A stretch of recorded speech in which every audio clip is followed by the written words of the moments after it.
Ah oui, puis alors oui, j'avais oublié que j'avais des voisins qui... C'est pas grave, tout va bien. Ça devrait bien se passer.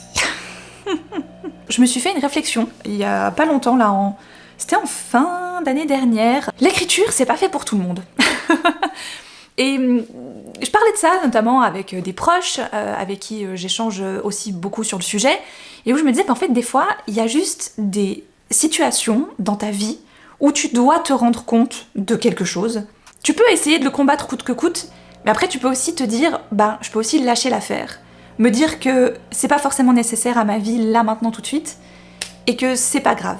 Mais avant de plonger avec moi dans cette réflexion, je vous propose de remercier et d'accueillir chaleureusement, chaleureusement ça va de pair, le sponsor de la vidéo du jour. Il s'agit de la marque de bougies et de parfums d'intérieur Ava & May, que je remercie énormément. Ava & May, leur concept c'est toujours de prendre une destination et d'en faire un parfum. Qu'est-ce que cette destination évoque comme parfum? J'adore l'idée. Alors il y en a un que je suis trop contente, mais alors vraiment trop contente d'avoir, c'est le diffuseur de parfum Pinot Noir pour la France. C'était pour les fêtes de fin d'année. Ils avaient sorti toute une gamme typée un peu alcool. Oh, j'adore cette senteur. On a cassis, framboise et pêche. Et je trouve que ce mélange est vraiment parfaitement dosé pour te donner cette sensation très fruitée d'un très bon vin rouge, mais en même temps, pas trop non plus. Donc, ils sont très forts, vraiment très forts. J'ai hâte de l'ouvrir celui-ci. Cette fois on va un petit peu plus loin, parce que bon au pire la France c'est juste à côté, mais la République Dominicaine un petit peu moins quand même, donc dans leur gamme Caraïbes, ils en ont vraiment beaucoup qui sont incroyables. On est sur une maxi belle bougie bien rose, bien printanière.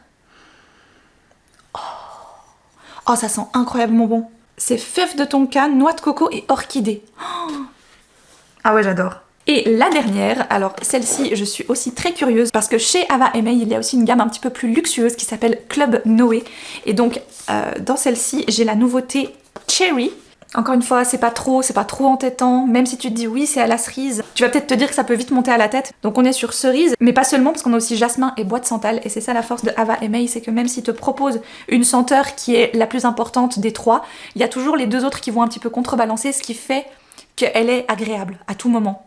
Et donc aujourd'hui j'ai du soleil, mais on ne sait pas jusqu'à quand ça va durer. Si vous aussi vous avez envie de chasser un petit peu cette grisaille hivernale qui commence peut-être à vous peser un peu sur le moral parce qu'il n'y a plus de neige, mais en même temps il fait froid, donc moi c'est vraiment pile le moment de l'hiver que j'aime le moins, vraiment. Ces senteurs là vous emmènent en vacances, et grâce au code OFFMARGOT vous avez moins 55% sur toute la boutique et sur les anciennes collections du Club Noé, et vous avez toujours avec le même code moins 30% sur la nouvelle collection Club Noé Cherry que je viens donc de vous présenter. Merci beaucoup à Ava & May, et j'espère que ces nouvelles senteurs vont peut-être pouvoir vous inspirer un petit peu en ce début d'année. Justement, on va parler inspiration, parce que des fois ça peut en effet être lié à une odeur, à un souvenir, à une scène qu'on voit dans la vie de tous les jours, et paf, on se dit ça y est, j'ai une idée incroyable, je vais écrire là-dessus. Et je pense pas trop me tromper en disant qu'il y a beaucoup d'auteurs et d'autrices qui des fois sont un petit peu partis de ce constat-là avec certaines de leurs grandes sagas ou de leurs grandes séries. C'est pas inconnu que certains ou certaines aient ensuite déclaré avoir eu pas des sortes de visions, mais voilà, d'inspiration, de moments. Ils ont littéralement vu un passage de leur futur livre, je sais pas, à travers une fenêtre, à travers n'importe quoi, et ça les a inspirés pour la suite. Et ben vous savez quoi, j'ai eu cette scène un jour. Je me souviens encore où j'étais, je me souviens d'ailleurs de la musique que j'écoutais, qui est aujourd'hui pour moi encore toujours très importante. Je marchais, je me rendais depuis chez moi où j'habitais avant vers mon travail, et en marchant j'ai eu littéralement la vision d'un personnage avec cette musique dans les oreilles, et suite à ça, ça m'a pris tous mes trajets de maison, travail, maison, etc. À chaque fois que je marchais et que je faisais ce trajet-là, j'avais cette vision de ce personnage, de ses histoires, de ce que j'allais pouvoir raconter sur lui, et tout ça, ça date de maintenant 2017-2018. Donc j'emmagasine tout ça, je me dis bah super, je vais commencer, faut que je mette sur papier. Donc déjà, je commence par un petit peu décrire ce personnage, parce qu'il vient d'où, il fait quoi, c'est quoi son histoire, est-ce qu'il va avoir des compagnons de route un petit peu, et donc je commence un petit peu à tricoter et à détricoter son destin de personnage, et je commence à l'écrire, et je me dis waouh, là je tiens quelque chose, quoi, tu vois, je suis vraiment contente. En parallèle de ça, on était dans la période où avec ma maman on a écrit de A à Z une histoire. On peut pas appeler ça un roman parce que il n'est pas publié. Donc oui, c'est un roman en tant que tel, si on veut bien, mais il n'a pas de publication, il n'y a pas d'éditeur. Il y a une version audio qui traîne sur Spotify d'ailleurs, si vous avez envie de l'écouter. Je l'avais enregistré à l'époque, au moment du Covid, un chapitre par jour. Je vous avais partagé cette histoire qui était vraiment une version bêta, donc c'est-à-dire que on n'avait pas beaucoup retravaillé le texte, on attendait surtout des avis, des retours de personnes, qu'on a eu par après d'ailleurs, vraiment merci beaucoup pour la plupart de ceux qui nous ont été faits, étaient vraiment gentils, bienveillants, encourageants également. Et cette histoire-là, on l'a écrite en l'espace de un peu moins de 2 ans, je dirais. Mais c'est vrai que toute la grande et immense partie écriture, c'était ma maman qui la faisait. Moi j'étais plus à la relecture et on avait un peu instauré notre petit rituel, c'est-à-dire que le lundi, j'allais chez elle parce que j'avais congé les lundis mardis, elle avait congé les lundis. On avait instauré un petit rituel, je montais jusque chez mes parents avec Alice et pendant qu'Alice faisait la sieste, ce qui était encore le cas à ce moment-là, avec ma maman on passait 2 heures à échanger, à dire ah oui, puis il pourrait se passer ça, et puis donc j'aidais à l'écriture évidemment, parce que moi j'avais toute l'histoire en tête, je savais exactement ce qui allait se passer, je savais vers quoi les personnages allaient aller, mais une fois que ça s'était fait, je n'écrivais pas les scènes, c'est tout ma maman qui a écrit, et moi de mon côté je reprenais énormément, j'enlevais des trucs, je rajoutais, donc j'écrivais aussi, mais j'avais déjà un produit que je modifiais, si on veut bien. Je partais pas de rien, avec juste l'idée des choses qu'on avait discutées le jour même ou la veille, et ensuite il faut que j'écrive tout ça. Et donc ça a été une super expérience, j'ai adoré ça, je trouve encore aujourd'hui que notre histoire elle est perfectible, mais comme chaque histoire l'est constamment, et de toute manière je pense que la pire critique envers un texte sera toujours de la part de son auteur ou son autrice, donc on peut pas vraiment atteindre la perfection de notre point de vue, alors que d'autres vont peut-être trouver qu'il est incroyable, ou pas du tout. D'ailleurs, on peut vraiment avoir les deux. Et donc, on devait plus ou moins être au milieu de cette histoire de Un parfum glacé, qui est le titre, pour l'instant en tout cas, de cette histoire. J'ai eu cette envie, j'ai eu cette idée, j'ai eu ce projet, voilà, que j'ai donc commencé. Alors je commence, j'écris. C'est pas parfait, c'est vraiment pas ce que j'aime, il y a plein de choses que j'aime pas dans ce que j'écris, mais je me dis, il faut que tu continues. Et puis j'ai toujours voulu écrire des histoires, vraiment, depuis petite, je me vois encore derrière l'ordinateur de la famille, tu sais, celui qui est au même endroit pour tout le monde, que tu ne peux pas prendre avec toi dans ta chambre ni rien. Je me vois encore essayer coûte que coûte d'inventer des noms absolument abracadabrants, parce que j'adore lire des histoires. Donc je me disais, si j'aime autant lire, je dois aimer écrire. Et ce qui est vrai en un sens, j'aime écrire. Mais à force de ne jamais finir ces histoires quand j'étais plus jeune, ne jamais aller jusqu'au bout de quelque chose, vraiment de mettre un point final à quelque chose, de ne jamais réussir à passer ce fameux chapitre 10 ou 11 que j'ai laissé traîner depuis maintenant 4 ans dans mon ordinateur sur cette nouvelle histoire parce que je n'arrive pas à aller plus loin, je n'arrive pas à aller au bout. Je crois que je dois un petit peu me faire une raison. Il y a quelque chose, là, ces derniers mois, qui ont un petit peu résonné en moi de me dire, l'écriture, c'est pas fait pour tout le monde. Écrire une histoire, c'est pas fait pour tout le monde. Je pense qu'il y a un talent pour savoir inventer et raconter des histoires. Il y a un talent pour savoir les narrer. Et après, il y a un talent tout simplement pour les vivre celles que les autres ont écrites pour nous. Vivre celles qu'on va adorer parce qu'elles sont incroyables et superbes et qu'on se dit « Oh, mais c'est un truc comme ça que j'aurais voulu écrire. » Bien sûr, j'aurais adoré écrire comme des autrices que j'admire énormément aujourd'hui. Mais visiblement, c'est pas mon truc. Et c'est pas grave. J'ai eu surtout cette réflexion en fin d'année parce que quand il a fallu un petit peu repenser le planning des lives que je peux faire sur la chaîne plusieurs fois par mois, certains m'avaient demandé mais pourquoi tu refais pas des lives écriture? C'est vrai que j'en ai eu fait il y a maintenant 2 ans de ça environ, où des jeudis matins, je me disais voilà, en fait pour écrire, il faut se mettre à écrire. Il faut pas juste dire tiens, je pourrais potentiellement me mettre à continuer cette histoire. Il faut se donner un petit peu une certaine rigueur, un certain rythme. J'en ai parlé énormément avec des amies qui sont devenues autrices aujourd'hui, je pense à Nine, je pense à Lily, je pense à Alicia, qui écrivent tous les jours. C'est leur métier principal d'écrire. Donc, si elles n'écrivent pas, elles savent qu'il va y avoir un manque à un moment donné quelque part. Ce que moi je n'ai pas, bien sûr. Peut-être que de leur part, c'est peut-être un petit peu de pression. Je pense qu'il doit y en avoir un petit peu, parce que voilà, t'as des choses à rendre, t'as des deadlines, tu dois faire relire tel truc, tu dois reprendre tel chapitre, voilà. Donc bien sûr qu'il y a un mix entre c'est une passion d'écrire, mais c'est aussi un petit peu de pression. Mais je pense comme dans chaque travail, à un moment donné, moi j'adore ce que je fais au quotidien, et justement c'est ce qui peut-être ne m'a pas aidé à me donner cette immense impulsion, c'est que moi écrire, c'est juste fun. Si je trouve que c'est plus fun, j'appuie sur éteindre l'ordinateur et on n'en parle plus, j'arrête d'écrire. J'ai aucune pression derrière parce que personne n'attend quoi que ce soit. Je n'ai pas d'enjeu, je n'ai pas un éditeur qui me demande une avancée quelconque sur un truc. Ce qui peut aussi être une des explications pour laquelle je n'écris pas. C'est que je n'ai personne à qui rendre des comptes. Personne ne me demande l'avancée du truc. Personne ne me donne des conseils sur tel ou tel chapitre, tel ou tel passage. Ce qu'un éditeur, une éditrice, un agent, n'importe quoi, va te faire. Même des bêta-lecteurs ou lectrices, des gens à qui tu envoies régulièrement tes chapitres pour qu'ils les lisent à l'avance, vont te faire des retours. Et donc selon leurs retours, tu vas ensuite peaufiner un petit peu la suite ou retravailler certaines choses. Ce que moi j'ai pas du tout.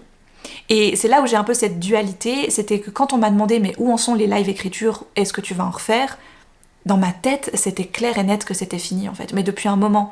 Et c'est juste qu'il y avait une part de moi qui me disait « Ouais mais non !» D'ailleurs, je l'ai toujours ce projet, il est toujours sauvegardé, il est, tu vois, je veux dire, il est sur mon disque dur. Je sais, je l'ai, au cas où qu'un jour, je peux y revenir, c'est pas un problème. Je pense que j'ai pas la bonne configuration pour me dire vas-y, et clairement, de ce que moi je lis chez les autres, et vu des fois comment je critique l'écriture des autres, je me dis moi je peux pas faire ça. Moi je peux pas prétendre à quoi que ce soit en écrivant ça, parce que ce que moi je lis là de moi-même, ça me plaît pas. J'aime le fond de mon histoire, j'aime le sujet de mon histoire, parce que vraiment c'est un truc que j'aurais adoré raconter, mais là j'arrive pas à le raconter. Ça sort pas comme je veux, j'ai pas là. Tu vois ? J'arrive pas à faire les métaphores que je veux, ou alors j'en fais trop. Et je pense que j'ai trop chipoté sur des détails qui, à force, m'ont fait me dire « Ah, c'est bon, j'arrête. Ça marche pas, ça marche pas. » Donc, je marque pas un total « c'est fini », mais je pense qu'il y a une chose que j'ai trouvée cohérente là-dedans, c'est de me dire « Ben, ce format d'écriture, c'est pas pour toi. En tout cas pas pour l'instant, et peut-être que ça le sera jamais. Et c'est pas grave. Passe au-dessus.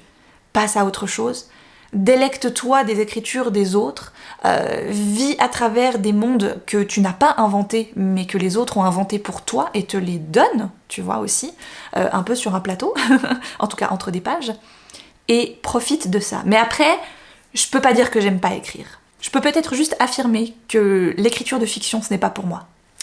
Parce que niveau écriture, je crois que je suis plutôt bien rodée. Et ça me fait vraiment penser à une vidéo que j'ai faite il y a des années de ça, maintenant je crois qu'elle a bientôt 10 ans. Elle s'appelait Cher Journal. Et justement, dans Cher Journal, il me semble que je vous parle du fait que j'adore écrire, mais que j'écrirai jamais de fiction. Et bon, ce qui est drôle, c'est que 2 ans après, on s'y met avec ma maman, quoi, tu vois. Et je pense que ça a été aussi un peu cet entrain d'écriture avec ma mère, m'a donné envie de me dire oh, ben je vais écrire pour moi aussi, en fait. Alors que peut-être c'est juste pas ma façon de faire. Peut-être que je devrais juste partager les idées que j'ai avec ma maman et me dire, bah, à nous deux, on a peut-être ce truc. À nous deux, on peut écrire des histoires qui nous plaisent. Parce que vraiment, Un parfum glacé, c'est tout ce qu'on aime. Même si aujourd'hui on devrait réécrire des choses, je pense, c'est tout ce qu'on aime à la base. C'est des secrets de famille, c'est 2 époques différentes. Tout ça, on adore, tu vois. Et je me dis, on pourrait en faire plein d'autres. Si un jour on a la chance d'être publié, tant mieux. Si ça ne se fait pas, tant pis. Je crois juste qu'on prend plaisir à inventer des histoires comme ça. Et on a celle-ci qui nous reste un petit peu parce que c'est la première. Et je me dis peut-être que d'en créer une autre, ça pourrait peut-être aussi nous donner des pistes pour améliorer la première. Et pourtant, après vous avoir lu pas mal de passages de mes journaux intimes et de continuer, voilà, j'ai repris là depuis maintenant quelques mois l'écriture dans mon journal. En plus, actuellement j'écris dans ce magnifique journal qui est le tout dernier que je viens de commencer. Et j'adore écrire. Vraiment, j'adore écrire. C'est un truc que je peux pas m'en passer. J'adore faire, j'adore créer. C'est pour ça que j'ai un bullet journal. Sinon, si ça m'embêtait d'écrire, j'aurais pas un bugeot, j'aurais un agenda électronique sur mon téléphone ou sur mon ordi et qui se synchronise avec toute la famille et basta, tu vois. Mais non, j'aime avoir le calendrier mural où on va faire nos menus, j'aime faire ma liste de courses à la main, j'aime écrire dans mon bugeot, j'aime écrire dans mon journal. J'aime pas mon écriture, mais par contre, j'aime bien écrire. J'aime bien prendre le temps de poser mes mots. J'aime bien aussi la satisfaction et la lenteur de l'écriture manuscrite. On a un peu eu trop cette habitude, je pense, avec l'écriture numérique, d'écrire très très vite. Enfin, notre écriture va aussi vite que des fois ce qu'on pense. Donc on est là, tac tac tac tac tac tac, on va tout vite, tout vite, tout vite, tout vite. Et des fois, cette façon d'écrire, ça me suffoque un peu. Parce que quand j'arrive au bout d'un truc que j'ai voulu absolument écrire, à la fin, je me retrouve à presque devoir reprendre mon souffle tellement j'étais prise dans la frénésie du clavier. Alors que l'écriture manuscrite, si tu veux pas que ce soit illisible, tu es obligé un petit peu de t'appliquer et donc d'aller plus lentement. Et il y a cet effet un peu presque méditatif, ou en tout cas très thérapeutique, qui s'inscrit dans l'écriture manuscrite pour moi, que je pense préférer à l'écriture numérique. Mais c'est vrai que pour une histoire, écrire de nouveau à la main, ça me semblerait quasi impossible, parce que c'est beaucoup plus simple, pratique et génial de pouvoir revenir en arrière et d'effacer certaines choses, de recommencer, d'améliorer, de là rajouter vite un petit truc, ce qui est plus difficile, voire impossible, avec l'écriture manuscrite. Il y a peut-être une chose aussi qui me manque un peu, et pour ça c'est vrai que je manque un peu de temps, je pense, ou alors il faudrait que je trouve une organisation un peu différente à certains moments pour pouvoir faire ça, c'est écrire un blog. Quand on avait l'ordinateur de la maison qui était dans le bureau de mon père, et donc j'y étais quand même très régulièrement, j'ai toujours eu un blog. Je pense qu'à partir de mes 15-16 ans, j'ai eu un blog, tu vois, 2005-2006. Et le blog au départ, aujourd'hui même, je suis très triste d'avoir perdu les blogs parce que c'était sur des plateformes qui aujourd'hui n'existent plus. Je me souviens que les tout premiers, je les avais faits sur Tmix. Et ensuite, évidemment, comme beaucoup de gens, j'ai eu Skyblog. Voilà, Skyrock Forever. Et aujourd'hui, c'est parti. Il y avait, je crois, un système où tu pouvais sauvegarder ton blog, je sais plus quoi, mais sauf que je savais plus les identifiants, je savais plus rien. Enfin bon, voilà, c'est perdu, c'est pas grave. Mais c'est des souvenirs, des fois, que je trouve qui sont déjà symptomatiques de notre époque, de notre génération.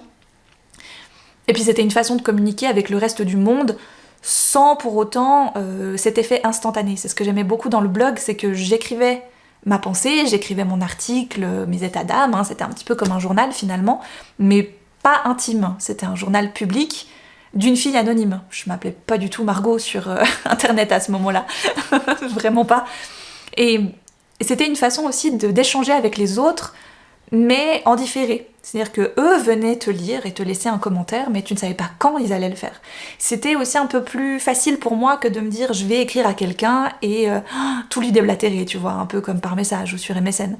Et ensuite, je suis tombée en 2009, je crois c'était 2009 par là autour, je suis tombée sur les blogs littéraires. Et là, j'ai décidé de quasiment totalement abandonner ces blogs un petit peu de l'intime, ces blogs un peu à réflexion, pour me consacrer uniquement à des chroniques littéraires. Et c'est vrai que les chroniques littéraires, ça a un petit peu tout à coup été ce truc très scolaire que j'ai commencé à faire, c'est-à-dire que j'avais une intro, un truc central et une conclusion sur ma lecture, et c'était vraiment assez schématisé, il y avait un peu des règles que je m'étais imposées sur la façon dont je chroniquais les livres, qui est pas mal, mais disons que je m'étais dit, tiens, est-ce que c'est vraiment ce que je veux ? Est-ce que c'est vraiment comme ça que j'aimerais partager mes lectures ? Je suis pas certaine.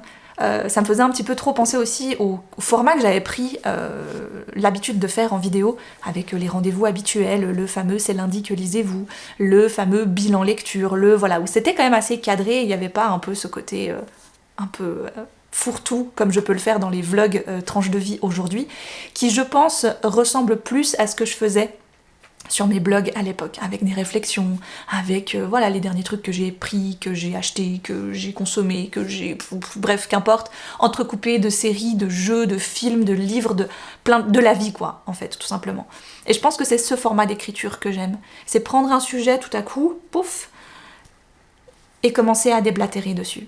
Et pourtant, je me sens pas non plus légitime de le faire complètement, parce que je suis pas scientifique, je suis pas historienne, je suis pas chercheuse en je ne sais quel sujet de société, etc. J'ai aucune qualification là-dedans, je suis pas journaliste, je suis pas chroniqueuse, professionnelle. C'est le fruit d'une réflexion d'une nana lambda qui va se poser un peu des questions sur certains sujets et qui va vouloir les mettre. Et c'est à ça que sert le journal aujourd'hui beaucoup. Mais j'ai cette envie un peu de temps en temps de revenir à l'écriture intime, pas si intime. Donc cette vidéo, réflexion autour de l'écriture, elle ferme un chapitre. Voilà, celui d'écrire une histoire, celui d'écrire une fiction, d'écrire un roman. Elle ferme pas totalement la porte, mais en tout cas elle sauvegarde le projet pour un jour peut-être, ou pour jamais. Mais elle le sauvegarde, elle le gardera à jamais, parce que ça fait partie, voilà. J'ai des fanfictions que j'ai gardées à tout jamais aussi, parce que ça fait partie de moi, ça fait partie de mon moment où j'ai eu envie d'écrire une histoire d'amour entre Hermione et Draco. Parce que ça me semblait évident quand on y pense, alors que pas du tout. Mais enfin bref. Et c'est des choses, c'est des souvenirs, comme j'ai gardé tous mes journaux intimes. Peut-être qu'à travers cette réflexion, j'en ouvre un autre. Est-ce que je rouvrirai pas un blog? Est-ce que je reprendrai pas un peu cette habitude de documenter certaines réflexions et à les pousser des fois un petit peu loin dans mes réflexions. Ce que des fois la caméra et la vidéo ne me permet pas forcément de faire parce que ça prend beaucoup de temps et qu'après c'est beaucoup de montage et qu'au moment finalement où je vais passer au montage, j'hésite et je me dis est-ce que vraiment ça va intéresser des gens? Est-ce que vraiment je le mets? Ah non viens je l'enlève, ça sert à rien. Là où l'écriture du blog serait plus un peu un espace public mais à moi. Plus petit aussi parce que évidemment la chaîne a énormément grandi depuis toutes ces années, ce que je trouve génial, mais c'est vrai que ça impressionne aussi des fois, tu vois, d'aller vers certaines réflexions en sachant qu'il va y avoir 1000, peut-être 10 000, peut-être 15 000 personnes qui vont écouter ce que tu as à dire, qui vont peut-être commenter, ne pas être d'accord avec toi, te le dire de façon gentille, bienveillante, méchante. Ça implique aussi certaines choses, tu vois, où quand tu vas le dire, tu dis est-ce que j'ai envie? Donc il y a aussi ça derrière l'envie d'écrire une histoire, c'est est-ce que j'ai envie d'écrire cette histoire et ensuite de la partager aux gens? Ou est-ce que j'ai juste envie de l'écrire pour moi déjà? Moi je partais un peu de ce principe-là, c'est que le personnage que j'ai eu en tête, l'histoire que je lui ai inventée, à la base c'était pour moi. Parce que j'ai pas lu beaucoup de choses sur ça et que j'avais envie d'écrire sur ce thème-là. On parlait beaucoup de dualité entre le bien et le mal, il y avait aussi toute une partie très axée sur la mythologie nordique que j'avais envie d'impliquer, ce qui fait que j'ai acquéri beaucoup d'ouvrages sur le sujet ces dernières années, justement pour ne pas tomber totalement à côté dans ce que j'allais énoncer dans cette histoire. Finalement, ce n'est pas perdu, parce que même si je ne les utilise pas à cette fin-là, ça m'apporte énormément de savoir toutes ces choses, finalement. Et j'admire beaucoup les auteurs, les autrices, mes amies autrices, de donner leurs livres comme ça, et de les laisser aller dans la nature. Je pense que c'est un autre aspect, une fois que le livre est fini, et qu'il ne t'appartient plus, finalement, qui est aussi un travail à faire, parce que, finalement, tu l'as écrit pour toi, ces personnages-là, ils t'ont apporté énormément, tu leur as donné énormément, vous avez sué sang et eau tous ensemble, et au bout d'un moment, en quelques heures seulement, quelqu'un d'autre va les adopter, va en faire quelque chose, va peut-être les critiquer, va peut-être ne pas les aimer, ou au contraire les adorer. Et je crois qu'il y a un truc aussi dans cette façon-là de partager les écrits, que j'adore, parce que moi je ne vis à travers les livres que grâce à ça, grâce aux auteurs et aux autrices qui ont envie de partager leurs univers, qui ont envie de nous emmener ailleurs à travers leurs histoires. Si elles n'étaient pas là, j'aurais rien à me mettre sous la dent et ce serait bien triste. Et je salue énormément leur courage, parce que c'est pas facile, je pense, que de lâcher ton livre dans la nature et de te dire je sais pas qui le lira. Je ne sais pas si les gens qui vont le lire vont comprendre les messages que j'ai voulu véhiculer, vont comprendre tout l'aspect des personnages, etc. Et c'est dur, je crois, parce que tu peux pas être penché sur chaque épaule de lecteur ou lectrice et dire « Non mais là t'as pas compris, en fait, c'est pas comme ça que je voulais le dire. » Bah oui, mais t'es pas là. Donc... Et ça aussi, je crois que c'est quelque chose pour lequel je suis pas prête du tout.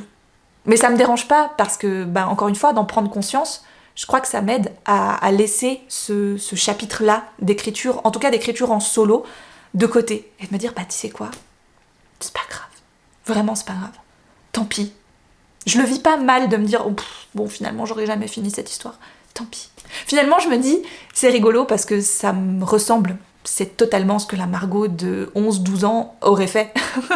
C'est-à-dire commencer, être tout feu tout flamme pour un truc, arriver au premier quart et dire bon bah en fait, voilà. Parce que c'est marrant, quand j'ai parlé d'écriture, c'était au début de l'année je crois, dans un live, où je disais bah voilà, maintenant j'ai un petit peu envie de reprendre l'écriture de mon journal intime, d'y être un petit peu plus régulière et de pas forcément écrire que les choses pas très chouettes qui se sont passées, parce que c'est clair que c'est beaucoup un défouloir et moi ça m'a énormément apporté en termes de d'autothérapie un peu, que d'écrire voilà, les choses qui vont pas, qui m'embêtent. Une fois qu'elles étaient dans le journal, je me disais super, c'est bon, c'est là-bas dedans maintenant, ça va mieux. Et sauf que je me suis rendu compte, en vous lisant d'ailleurs certains passages dans les dernières vidéos journal intime, ou juste en relisant pour moi, je me disais c'est quand même dommage d'avoir en souvenir que des moments pas top, ou beaucoup de moments pas top comparés à des moments super. Donc maintenant j'essaye aussi de beaucoup noter les choses cool qu'on fait, qu'on vit, des blagues, des trucs qu'on a, enfin voilà, des petites bêtises ou des petits moments un peu couacs ou un peu rigolos, parce que même si c'est un très grand défouloir que d'écrire les choses qui vont pas, je trouve aussi que quand tu les relis, c'est un immense bonheur et plaisir de lire les choses qui se sont super bien passées et qui ont été fun. Donc j'essaye un petit peu de changer ça dans ma pratique de l'écriture dans le journal intime, et c'est aussi en train de me faire beaucoup de bien, que ce soit l'un ou l'autre. Donc voilà, je crois que cette vidéo touche gentiment à sa fin. J'ai beaucoup aimé faire cette petite réflexion autour de l'écriture avec vous. N'hésitez pas, vous aussi, en commentaire à me dire, est-ce que vous écrivez? Est-ce que vous écrivez pour vous? Est-ce que vous aimez écrire à la main, par exemple? Tiens, je serais très curieuse. Je sais que c'est une habitude qu'on doit reprendre, parce que des fois, ça fait mal, à force de... Mais j'aime beaucoup cette sensation, et je me dis, il y a peut-être des gens qui sont plus à l'aise au clavier, et au contraire, l'écriture manuscrite, c'est plus du tout votre truc. Ou est-ce que, je sais pas, vous avez déjà commencé à écrire une histoire un jour et vous êtes dit, bah non, c'est pas pour moi, ou alors si, vous l'avez terminée et même aujourd'hui elle est publiée, ou alors non, au contraire, vous galérez à vous faire publier, parce que ça aussi c'est tout un chemin et un combat qui est pas évident. Vous l'aurez compris, je serais assez curieuse de votre parcours lié à l'écriture. Vous pouvez me la partager dans les commentaires et je vous lirai avec grand plaisir. Merci beaucoup d'avoir regardé cette vidéo et je vous souhaite de très belles lectures, de très belles sessions écriture, et je vous dis à très vite.